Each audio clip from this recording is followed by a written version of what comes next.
Amazing magic show ನಮ್ಮ ಚಿಕ್ಕಬಳ್ಳಾಪುರದಲ್ಲಿ ದಿನಾಂಕ 18 ಮಾರ್ಚ್ 2026 ಪ್ರಾರಂಭ. ಪ್ರತಿದಿನ 3 ಶೋ ಸಂಜೆ 5 ಮತ್ತು 7 ಹಾಗೆ 8:30ಕ್ಕೆ. ಸ್ಥಳ ಹಳೆ ಶ್ರೇಯಸ್ ಡಾಬಾ, ಅಂಬಾರಿ ಪ್ಯಾಲೇಸ್ ಪಕ್ಕ, ಬೇಬಿ ರಸ್ತೆ, ಚಿಕ್ಕಬಳ್ಳಾಪುರ. ಗುಡಿಬಂಡೆ ತಹಶೀಲ್ದಾರ್ ಭರ್ಜರಿ ಬೇಟೆ. ಅಕ್ರಮವಾಗಿ ಸಂಗ್ರಹಿಸಿದ್ದ 64 ಗ್ಯಾಸ್ ಸಿಲಿಂಡರ್ ಜಪ್ತಿ. ಗುಡಿಬಂಡೆ ಪಟ್ಟಣದ ಜನವಸತಿ ಪ್ರದೇಶದಲ್ಲಿ ಯಾವುದೇ ಸುರಕ್ಷತಾ ಕ್ರಮಗಳಿಲ್ಲದೆ ಅಕ್ರಮವಾಗಿ ಗ್ಯಾಸ್ ಸಿಲಿಂಡರ್ ದಾಸ್ತಾನು ಮಾಡಿ ಸಾರ್ವಜನಿಕರ ಪ್ರಾಣದ ಜೊತೆ ಚೆಲ್ಲಾಟವಾಡುತ್ತಿದ್ದ ದಂಧೆಕೋರರಿಗೆ ತಹಶೀಲ್ದಾರ್ ಸಿಗಬತುಲ್ಲಾ ನೇತೃತ್ವದ ತಂಡ ಬಿಸಿ ಮುಟ್ಟಿಸಿದೆ. ಪಟ್ಟಣದ ವಿವಿಧ ಕಡೆ ದಿಢೀರ್ ದಾಳಿ ನಡೆಸಿರುವ ಅಧಿಕಾರಿಗಳು ಬರೋಬ್ಬರಿ 64 ಅಕ್ರಮ ಸಿಲಿಂಡರ್ಗಳನ್ನು ವಶಕ್ಕೆ ಪಡೆದು ಮುಂದಿನ ಕಾನೂನು ಕ್ರಮಕ್ಕೆ ಶಿಫಾರಸು ಮಾಡಿದ್ದಾರೆ. ಅಕ್ರಮ ದಾಸ್ತಾನಿಗೆ ಕಾರಣವೇನು? ಪ್ರಸ್ತುತ ಕೊಲ್ಲಿ ರಾಷ್ಟ್ರಗಳಲ್ಲಿ ನಡೆಯುತ್ತಿರುವ ಯುದ್ಧದ ನೆಪವೊಡ್ಡಿ ಭಾರತದಲ್ಲೂ ಸಿಲಿಂಡರ್ ಅಭಾವ ಸೃಷ್ಟಿಸಿ ಹೆಚ್ಚಿನ ಬೆಲೆಗೆ ಮಾರಾಟ ಮಾಡುವ ದಂಧೆ ಜೋರಾಗಿದೆ ಎಂಬ ಮಾಹಿತಿ ಲಭ್ಯವಾಗಿದೆ. ಈ ಲಾಭದ ಆಸೆಗೆ ಬಿದ್ದ ಹಲವರು ಅಕ್ರಮವಾಗಿ ಸಿಲಿಂಡರ್ಗಳನ್ನು ಸಂಗ್ರಹಿಸಿಟ್ಟುಕೊಂಡಿದ್ರು. ಈ ಗಂಭೀರ ವಿಚಾರವನ್ನು ಗಮನಿಸಿದ ಚಿಕ್ಕಬಳ್ಳಾಪುರ ಜಿಲ್ಲಾಧಿಕಾರಿಗಳು ಜಿಲ್ಲೆಯಾದ್ಯಂತ ಕಟ್ಟುನಿಟ್ಟಿನ ತಪಾಸಣೆ ನಡೆಸುವಂತೆ ಆಯಾ ತಾಲೂಕು ತಹಶೀಲ್ದಾರ್ಗಳಿಗೆ ಸೂಚನೆ ನೀಡಿದರು. ಇದರ ಬೆನ್ನಲ್ಲೇ ಗುಡಿಬಂಡೆ ತಹಶೀಲ್ದಾರ್ ಖಚಿತ ಮಾಹಿತಿಯ ಮೇರೆಗೆ ಕಾರ್ಯಾಚರಣೆ ಆರಂಭಿಸಿದ್ದಾರೆ. ಪಟ್ಟಣದ 1ನೇ ವಾರ್ಡ್ನಲ್ಲಿ ಶಂಕರ್ ನಾಯಕ್ ಅನ್ನೋರ ಮನೆಯ ಪಕ್ಕದ ಗೋಡಾನ್ ಮೇಲೆ ದಾಳಿ ನಡೆಸಿದಾಗ ಅಧಿಕಾರಿಗಳಿಗೆ ಅಚ್ಚರಿ ಕಾದಿತ್ತು.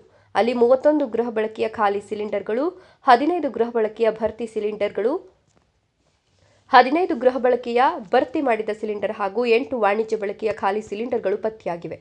ವಿಚಾರಣೆ ವೇಳೆ ತಾನು ಗೌರಿಬಿದನೂರು ಎಚ್ಪಿ ಏಜೆನ್ಸಿಯಿಂದ ಗ್ಯಾಸ್ ತಂದು ಡೆಲಿವರಿ ಮಾಡುವ ಕೆಲಸ ಮಾಡ್ತಿರೋದಾಗಿ ಶಂಕರ್ ನಾಯಕ್ ಸಮರ್ಥನೆ ನೀಡಿದ್ದಾರೆ. ಆದರೆ ಜನವಸತಿ ಪ್ರದೇಶದಲ್ಲಿ ಇಷ್ಟೊಂದು ಪ್ರಮಾಣದ ಸಿಲಿಂಡರ್ ಸಂಗ್ರಹಿಸುವುದು ಕಾನೂನು ಬಾಹಿರವಾಗಿದೆ. ಇದೇ ರೀತಿ ಪಟ್ಟಣದ ಬಾಪೂಜಿ ನಗರದಲ್ಲಿ ಜಯಚಂದ್ರ ಅನ್ನೋರಿಗೆ ಸೇರಿದ ಗೋಡಾನ್ ಮೇಲೂ ದಾಳಿ ನಡೆಸಿ 10 ಖಾಲಿ ಗೃಹ ಬಳಕೆ ಸಿಲಿಂಡರ್ಗಳನ್ನು ಸೀಸ್ ಮಾಡಲಾಗಿದೆ. ತಹಶೀಲ್ದಾರ್ ಸಿಗಬತುಲ್ಲಾ ಅವರ ಎಚ್ಚರಿಕೆ ದಾಳಿಯ ಕುರಿತು ಮಾಹಿತಿ ನೀಡಿದ ತಹಶೀಲ್ದಾರ್ ಸಿಗಬತುಲ್ಲಾ ಅವರು ಜಿಲ್ಲಾಧಿಕಾರಿಗಳ ಆದೇಶದಂತೆ ಕಳೆದ 3 ದಿನಗಳಿಂದ ತಾಲೂಕಿನಾದ್ಯಂತ ಅಕ್ರಮ ದಾಸ್ತಾನು ಪತ್ತೆ ಹಚ್ಚಲು ಹುಡುಕಾಟ ನಡೆಸಲಾಗಿತ್ತು ಎಂದಿದ್ದಾರೆ.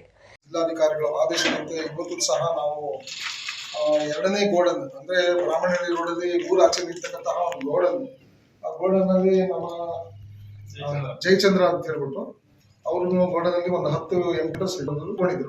ಅದ್ರ ನಮಗೂ ಸಹ ನಿನ್ನೆ ಇನ್ಫಾರ್ಮೇಶನ್ ಈಗ ತಗೊಂಡ್ಬರ್ತಾರಂತ ಲಾಕ್ ಇತ್ತು. ಇವತ್ತಿನ ನಾವು ಪೊಲೀಸರು ಸಮ್ಮುಖದಲ್ಲಿ ಇವತ್ತೊಂದು ರೈಡ್ ಮಾಡಿದ್ದೀವಿ. 10 ಡೊಮೆಸ್ಟಿಕ್ ಸಿಲಿಂಡರ್ ಖಾಲಿ ಇರ್ತಕ್ಕಂತಹ ನಮಗೆ ಸಿಕ್ಕಿದೆ.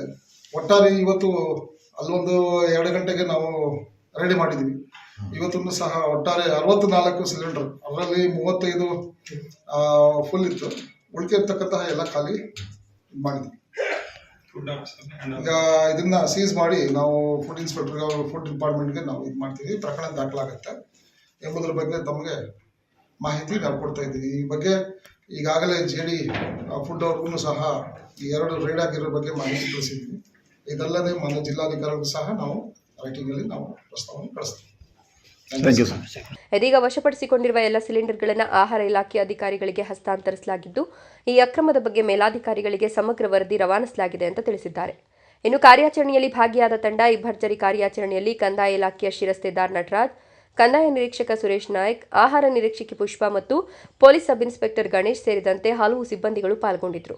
ಇಂತಹ ಅಕ್ರಮ ಚಟುವಟಿಕೆಗಳು ಸಾರ್ವಜನಿಕರ ಸುರಕ್ಷತೆಗೆ ಧಕ್ಕೆ ತರುವ ಕಾರಣ ಜಿಲ್ಲಾಡಳಿತವು ಮುಂದಿನ ದಿನಗಳಲ್ಲೂ ಇಂತಹ ಕಟ್ಟುನಿಟ್ಟಿನ ಕ್ರಮಗಳನ್ನು ಮುಂದುವರಿಸುವ ಮುನ್ಸೂಚನೆ ನೀಡಿದೆ. ವರದಿ ಸುಬ್ಬು, ಭಾಗ್ಯನಗರ.